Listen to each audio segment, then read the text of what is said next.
जय गुरु जी संगत जी। वीडियो को लाइक कीजिए, चैनल को सब्सक्राइब कीजिए और बेल आइकन को प्रेस कर दीजिए ताकि आपको लेटेस्ट वीडियो की जानकारी अच्छे से मिल सके।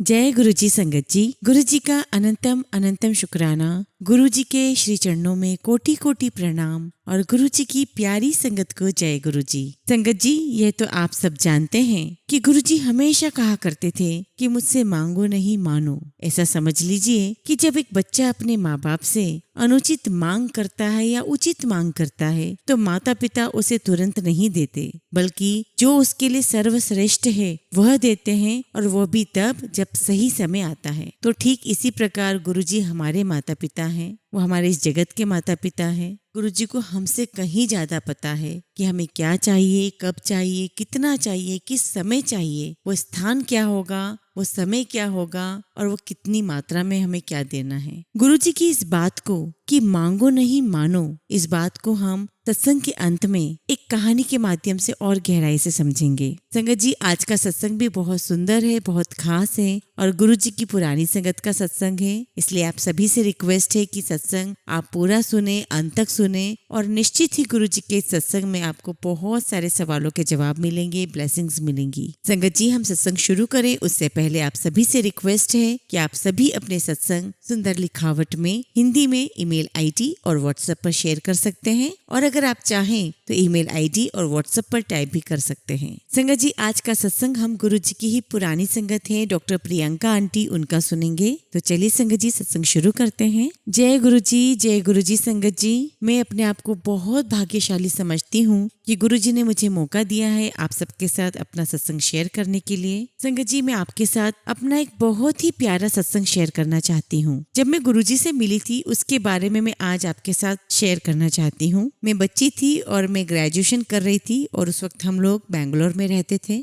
और बहुत सारी संगत ने देखा होगा कि साउथ में जितने भी घर होते हैं तो वहां पर जब आप घर में एंटर करते हो तो सामने आपको मंदिर मिलता है। तो मैं भी शिव जी को मानती थी और जिस टाइम की मैं बात बता रही हूँ तब तक मैं गुरुजी को नहीं जानती थी। वहां पर हमारे हॉस्टल की कंस्ट्रक्शन शुरू हुई और हमें अपार्टमेंट्स में शिफ्ट कर दिया गया, और वहाँ अपार्टमेंट में भी एक स्पेस खाली थी जो कि अंडरस्टूड था कि वहाँ कोई मंदिर आएगा। तो हम जब भी अपार्टमेंट में एंटर करते थे तो मुझे वो खाली जगह अच्छी नहीं लगती थी। तो अपार्टमेंट में हमारी जितनी भी फ्रेंड्स थी उन सबसे मैंने बात करके कि वहाँ पर हम एक मंदिर लगा देते हैं, और ये कहा कि अपने अपने भगवान रख लेते हैं, जो भी जिसको मानता है। सब लोग रेडी हो गए और हमारा वहाँ एक छोटा सा मंदिर बन गया। सब अपने अपने टाइम पर अपने अपने तरीके से वहाँ पूजा किया करता था। मैंने शिवलिंग रखा था क्योंकि मैं शिव जी को मानती थी। मेरे ही अपार्टमेंट में एक मेरी फ्रेंड थी, वो गुरुजी को मानती थी, तो उसने मंदिर में गुरुजी का एक छोटा सा स्वरूप रख दिया। संगत जी, मेरी पूजा 5 मिनट की होती थी। भोलेनाथ को जोत जलाना, अगरबत्ती जलाना, जल चढ़ाना, बस। तो जब मैं अपने 5 मिनट भगवान को देने के लिए बैठती थी और जैसे ही प्रेयर करने के लिए आंखें बंद करती थी, मैंने आंखें बंद करी और जो उसने गुरुजी का स्वरूप वहां रखा था वो मेरी आंखों के सामने आया, और गुरुजी का जो स्वरूप में चेहरा था वो लंबा होता जा रहा है बंद आंखों में। एक दिन हो गया, दूसरा दिन निकल गया। जब 3-4 दिन सेम चीज मेरे साथ रिपीट हुई तो मैं एक अंदर से थोड़ा सा डर भी गई कि क्या हो रहा है मेरे साथ, ये क्या चीज है। और संगत जी, मैं उस टाइम पर गुरुजी के बारे में कुछ भी नहीं जानती थी। तो मैंने उस लड़की से पूछा जिसने गुरुजी का स्वरूप मंदिर में रखा था, और मैंने उससे कहा कि मुझे प्लीज गुरुजी के बारे में बताओ। और मैंने उससे कहा कि मेरे साथ 2-3 दिन से ये चीज हो रही है। उसने मुझसे अपना सत्संग शेयर किया, और संगत जी, जब उसने अपना सत्संग मेरे साथ शेयर किया, अविश्वास करना संगत जी, मेरे रोंगटे खड़े हो गए। मैं सोचने पे मजबूर हो गई कि इस टाइम पर भी ऐसी कोई पावर है जो इतना ज्यादा कल्याण कर रही हो लोगों का, ऐसी ऐसी चीजें कर रहे हो जो कि बहुत इम्पॉसिबल है। उस लड़की का रोड ट्रैफिक एक्सीडेंट हुआ था और बहुत ज्यादा डैमेज थी वो। उस लड़की के पेरेंट्स ने कोई डॉक्टर नहीं छोड़ा, चाहे इंडिया का हो चाहे बाहर का हो। उसे हर जगह दिखा लिया, सब जगह से उसके लिए मना हो गया, और गुरुजी ने उसे विदिन 3 मंथ्स बिल्कुल परफेक्ट कर दिया। जब मैंने उसका ये सत्संग सुना तो मेरे दिल में बहुत सी एक चुभन सी महसूस हुई, और मुझे ऐसा लगा कि बस मुझे बहुत जल्दी से गुरुजी से मिलना है। मैं कैसे मिलूं मुझे नहीं पता। तो मैंने अपनी फ्रेंड को कहा कि मुझे प्लीज बताओ कि गुरुजी कहाँ पर है, मुझे एड्रेस दे देना, मैं अपने आप चली जाऊंगी, मुझे सिर्फ बता दो। तो उसने कहा कि ऐसे तो आप नहीं मिल पाओगे गुरुजी से, तो उसने कहा कि गुरुजी कभी कभी दिल्ली में भी रहते हैं, कभी कभी जालंधर भी चले जाते हैं, और वो जालंधर से बिलोंग करती है। मैंने उससे कहा कि दिल्ली में तो मेरा कोई रिलेटिव है नहीं, कोई नॉन है नहीं, तो मुझे नहीं लगता कि मैं गुरुजी के दर्शन दिल्ली में कर पाऊंगी। तो मैंने कहा कि हाँ, अगर गुरुजी जालंधर आए तो प्लीज मुझे कॉल कर देना, मुझे बता देना, मैं जालंधर पहुंच जाऊंगी, क्योंकि मुझे गुरुजी के दर्शन करने ही थे। और उस वक्त मुझे गुरुजी ने खींच लिया था। कुछ दिनों के बाद हमारी विंटर हॉलीडेज थी, हम अपने घर आ गए। मैं अपने घर जालंधर चली गई। मुझे आज तक वो दिन, एग्जैक्ट टाइम भी याद है। 1 जनवरी 2001 दोपहर की 3 बजे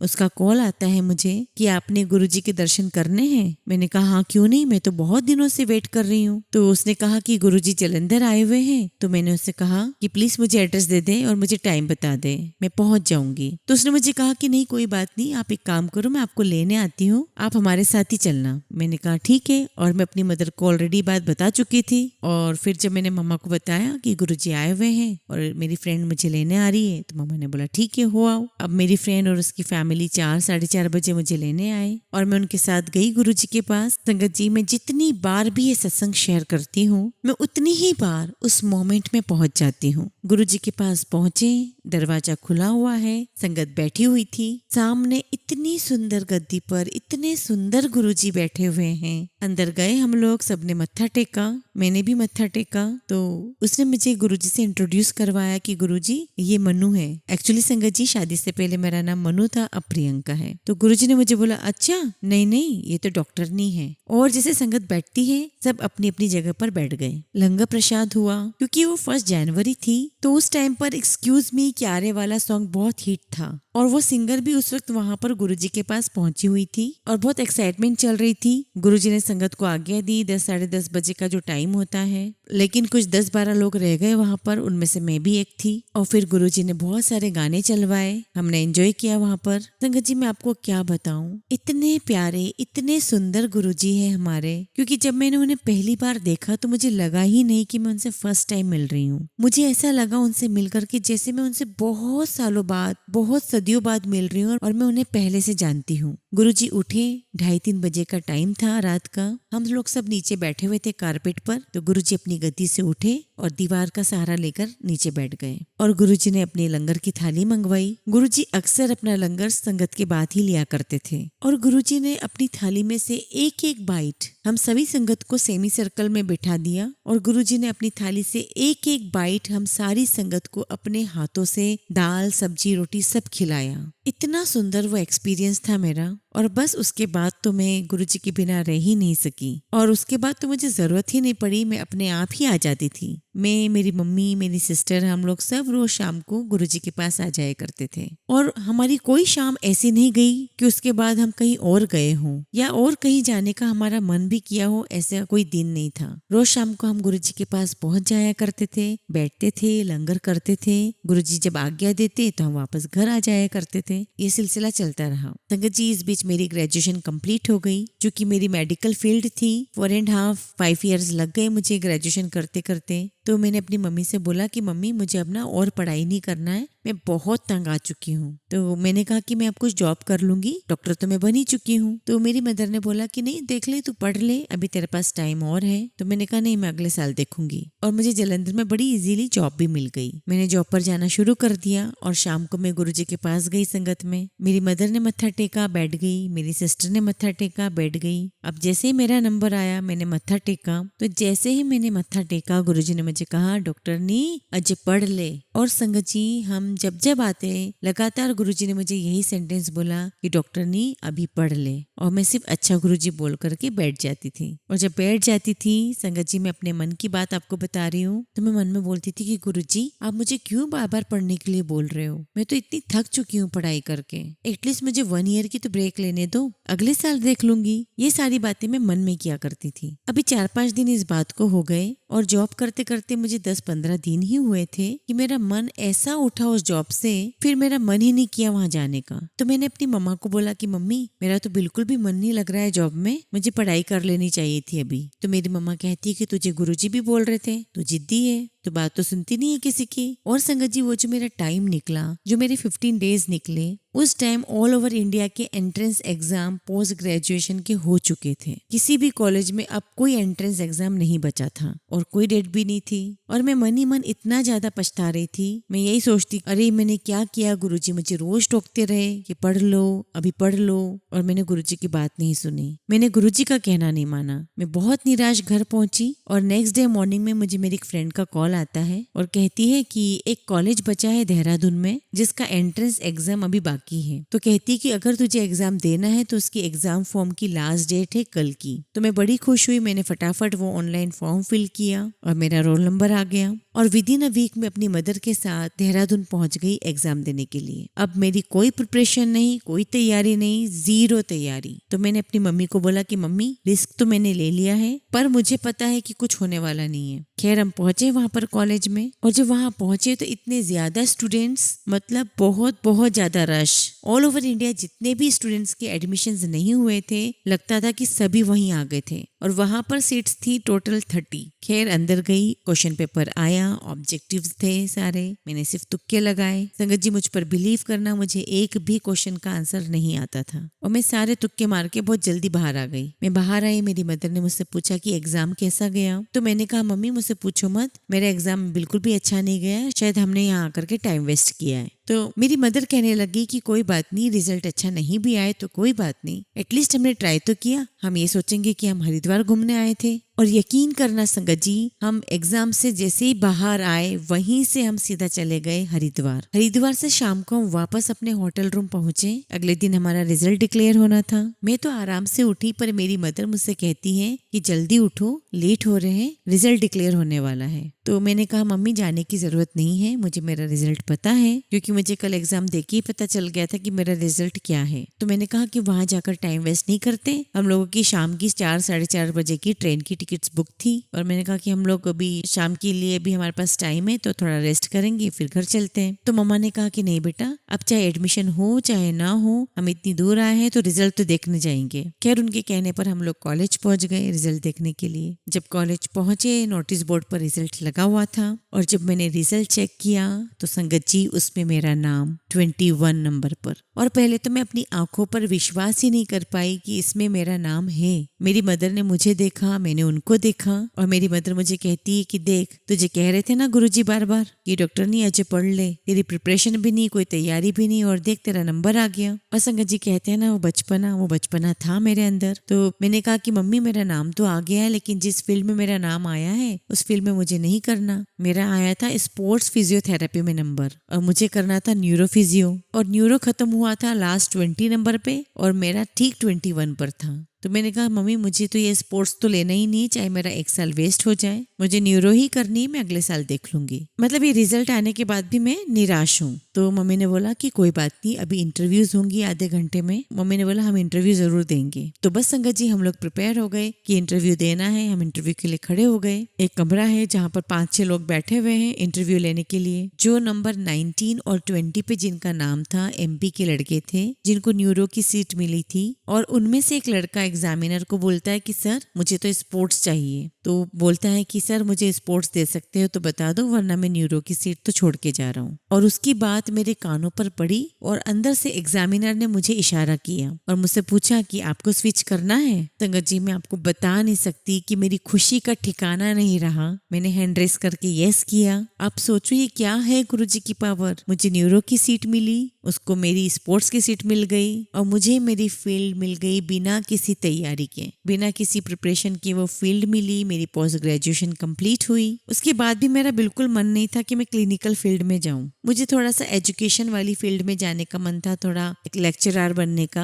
मैंने सोच के रखा था या तो मैं लेक्चरर या HOD बनकर काम करूंगी। मैंने सोच लिया था कि मुझे क्लिनिकल फील्ड में नहीं जाना, मुझे पेशेंट्स को फेस नहीं करना। खैर जैसे ही मेरी पोस्ट ग्रेजुएशन कंप्लीट हुई, जैसे मैं घर वापस आई, गुरुजी ने मेरी वो ख्वाहिश भी पूरी की। मुझे APJ कॉलेज जालंधर में एज ए लेक्चरर जॉब मिल गई and I was really happy कि मुझे यही फील्ड चाहिए था, यही जॉब चाहिए थी। और गुरुजी का चमत्कार देखिए, विद इन 6 मंथ्स और मैंने वहां पर एज ए HOD भी काम किया। और मैं उस पोस्ट पर आ गई जो कि मेरा सपना था। वहां पर मैंने 1 साल काम किया और फिर मेरी शादी हो गई। मेरी शादी हुई, फिर हम लंदन चले गए और मैं वहां से वापस आई। और संगत जी, आप बिलीव कीजिए, आज मैं क्लिनिकल फील्ड में ही हूँ। मेरा क्लिनिक ही है। जो गुरुजी के शब्द हैं उन्हें कोई नहीं मिटा सकता। मुझे गुरुजी डॉक्टर नहीं बोलते थे और गुरुजी के निकले हुए शब्द के अनुसार वही चीज है। मैं डॉक्टर हूँ। मैं बहुत शुक्रगुजार हूँ। मैं बहुत शुक्रगुजार हूँ। मेरे पास वर्ड्स नहीं है गुरुजी को थैंक यू बोलने के लिए। गुरुजी ने जो मुझे दर्शन दीदार दिए, जो पल दिए, जो मोमेंट्स दी, मैं आज भी कोई भी सत्संग संगत के साथ शेयर करती हूँ, उसी मोमेंट में चली जाती हूँ, वहीं पहुंच जाती हूँ, वहीं गुरुजी को बैठे हुए देखती हूँ। गुरुजी हमारे ऐसे हैं कि आप मन में कोई बात सोचो